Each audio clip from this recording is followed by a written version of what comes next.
नमस्कार मंडळी, कशा आहात तुम्ही? छान मजेत बरं का. स्वागत आहे तुमचं आपल्या चॅनलमध्ये.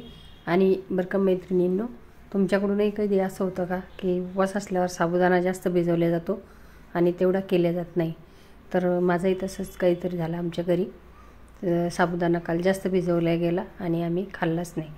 तर मग आता उरल्यावर काय करायचं म्हटलं, चला छानपैकी एक वेगळ्या पद्धतीनं आप्पे बनवूया.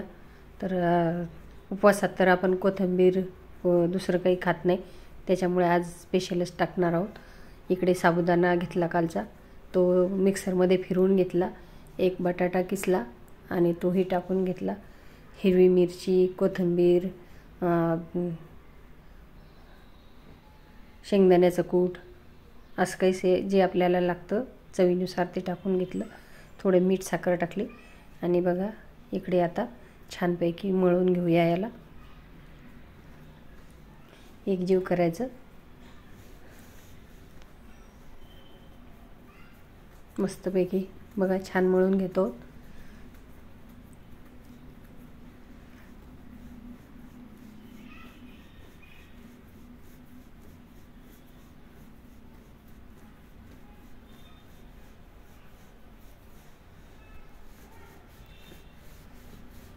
झालं आता मळून मस्त. एकीकडे करूया आपण चटणीची तयारी. इकडे खाली खोबरं घेतलं, हिरवी मिरची, आलं, लसण, कोथिंबीर, मीठ आणि थोडीशी साखर चवीपुरती. त्याच्यात खोबरं पण टाकून घ्यायचं ओलं. आणि आता आपण हे वाटून घेऊ.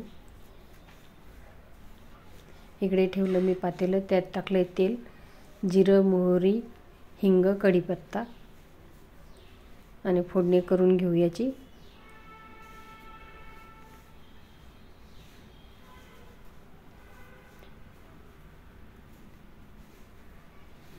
आणि यामध्ये चटणी टाकून घेऊ जी आपण वाटून ठेवलेली आहे.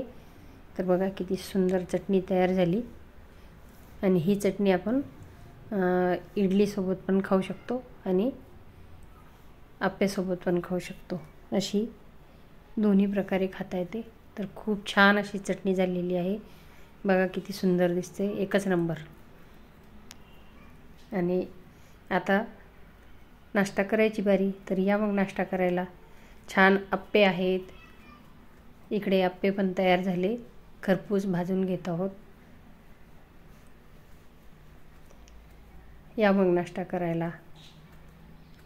छानपैकी खरपूस आप्पे, सकाळी सकाळी चटणी आणि थोडंसं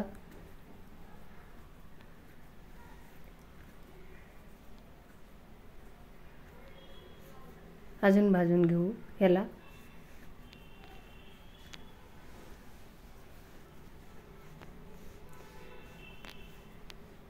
बघा किती छान झालेले आहेत. तुम्ही बघू शकता किती सुंदर असे सॉफ्ट आणि वरून क्रिस्पी झालेले, आतून मऊ मऊ. तर कोणाकोणाला आवडतात आप्पे खायला. या मग नाश्ता करायला सकाळी सकाळी. आणि उरलेले अजून एक हे टाकून घेऊ त्यात आपण दुसरी बारी.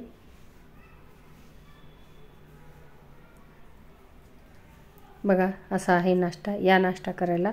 आणि आवडल्यास लाईक, शेअर, सबस्क्राईब करा आणि नवनवीन व्हिडिओ बघत राहा. धन्यवाद. Thank you so much.